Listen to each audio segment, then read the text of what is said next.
안녕하십니까. 계속해서 대전, 세종, 충남 소식입니다. 572돌 한글날을 맞아 내일 다채로운 한글날 경축 행사가 열립니다.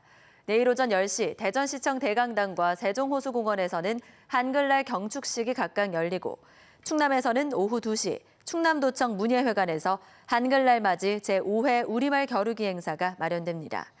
또 세종시에서는 세종대왕 어가행렬 재현이 내일 오후 1시 30분 원도시민 조치원읍과 오후 3시 30분 신도시인 중흥 S클래스 앞에서 진행될 예정입니다.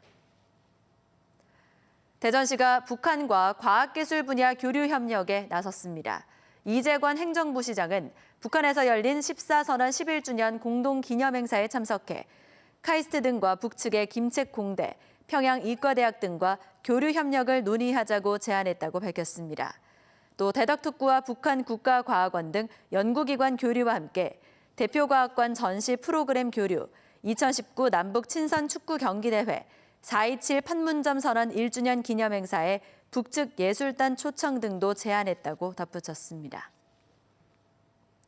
김지철 충남도 교육감은 취임 100일 기자회견을 갖고 42개 공약에 1조 3,600억 원에 이르는 예산 계획과 5대 정책 방향을 발표했습니다. 김 교육감은 공교육을 강화하는 학교 혁신, 더불어 살아가는 민주시민 교육 등 5대 정책 방향을 제시하고 유치원부터 고교까지 무상교육으로 학생당 연간 240만 원의 교육비 절감 혜택을 제공하겠다고 밝혔습니다. 지적 장애를 앓는 10대 청소년을 집단 폭행한 동네 선배들이 경찰에 붙잡혔습니다. 자신들을 쳐다봤다고 이런 일을 벌였다는데 폭행 장면을 지켜보며 술까지 마셨다고 합니다. 보도에 고병권 기자입니다. 밤 8시가 넘은 시각, 청년 2명이 학생 1명을 어디론가 끌고 갑니다. 뿌리칠 수 없게 어깨동무까지 했습니다. 곧이어 나머지 일행들도 따라갑니다. 지적장애 3급 장애인인 17살 A군이 동네 선배들에게 집단 폭행을 당한 건 지난달 8일.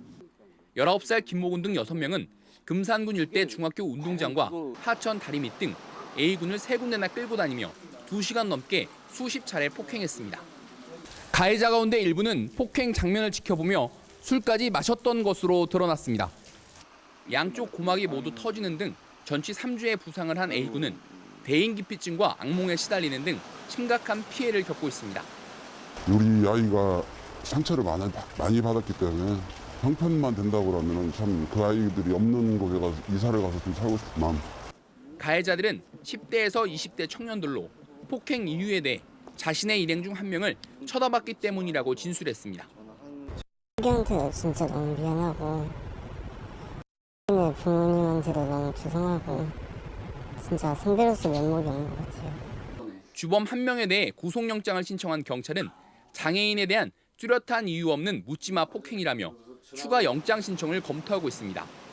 특히 집단 폭행을 사전 모의하는 등 죄질이 상당히 나쁘다고 덧붙였습니다. MBC 뉴스 고병권입니다. 오늘 오전 10시 20분쯤 대전시 둔산동 시청 내거리에서 50살 조모 씨가 몰던 승용차가 인도로 돌진해 가로수와 가로등을 들이받았습니다. 경찰은 조 씨가 과속 운전을 하다 미끄러지면서 사고가 난 것으로 보고 정확한 사고 경위를 조사하고 있습니다. 태안해양경찰서가 서산 앞바다에 유해 화학물질을 몰래 버리고 달아난 혐의로 9,200톤급 화학제품 운반선 D호 선장 62살 신모 씨를 붙잡아 조사하고 있습니다. D호는 지난 3월 서산 대산항에서 유해 화학물질인 파라자일렌 400여 리터를 바다에 몰래 버린 혐의를 받고 있으며 해경은 신 씨를 상대로 정확한 유출량과 경위 등을 조사하고 있습니다. 어젯밤 9시쯤 천안시 수신면의 한 돈사에서 불이 나 돼지 800마리가 폐사하고 내부 시설 등을 태워 소방서 추산 9,500만 원의 재산 피해를 낸 뒤 50분 만에 꺼졌습니다. 경찰과 소방당국은 돈사 출입구에서 불이 시작된 것으로 보고 정확한 화재 원인을 조사하고 있습니다. 새로운 유물 발굴을 계기로 촉발된 옛 대전 형무소 유적 사업화 논란과 관련해 대전시와 시민단체가 내년에 유적 보존 발굴에 대한 종합계획 수립 용역을 진행하기로 잠정 합의했습니다. 대전시 등은 이미 발굴된 옛 대전형무소 담장 기초와 취사장 바닥은 흙을 덮어 우선 보존하고 문화재위원회 심의 결과에 따라 연말까지 현재 공사를 마무리한 뒤 내년에 문화재 조사를 위한 종합계획 수립 용역을 발주하기로 했습니다. 최근 옛 대전형무소 역사 관광사업화 과정에서 유물이 발굴되면서 시민단체를 중심으로 공사를 중단하고 유적 전면 발굴을 요구하는 여론이 거세진 바 있습니다. 대전, 세종, 충남에서 전해드렸습니다. 고맙습니다.